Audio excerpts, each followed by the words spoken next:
తొమ్మిదిన్నర ఏళ్ళు పార్టీ అధికారంలో ఉంది.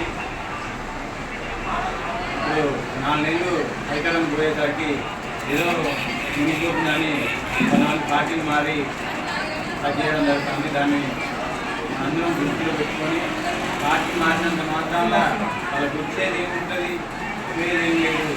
పార్టీ మీద ఉన్న 10 మందిమైనా గట్టిగా ఉంది కొట్లాడి పోరాటం చేసి మళ్ళీ బీఆర్ఎస్ పార్టీని అధికారం తెచ్చే వాళ్ళ వరకు మనందరం కలిసి గట్టిగా ఉన్నాం. ఇప్పుడు వచ్చే నడుస్తున్న పార్లమెంట్ ఎన్నికల్లో కూడా బీఆర్ఎస్ పార్టీ అభ్యర్థికి మొన్న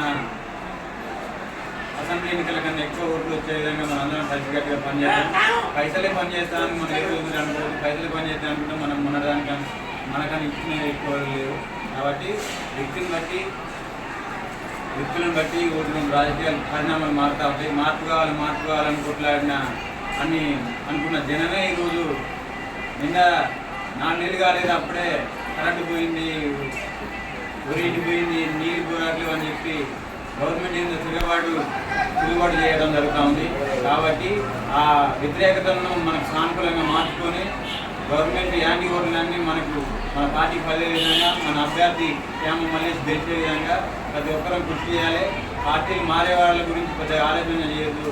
అలా పోయిన వారు ఏం బాగుపడతారు, ఆ పార్టీ ఎంతమంది ఉన్నవారు ఏ విధంగా బాగుపడిలో మనం ఒకసారి గుర్తు చేసుకోవాలి. ఇప్పుడు పోయిన వారు ఏ విధంగా బాగుపడతారు అనేది ఏ లబ్ధి పొందుతారు అనేది మనం తెలుసుకోవాలి.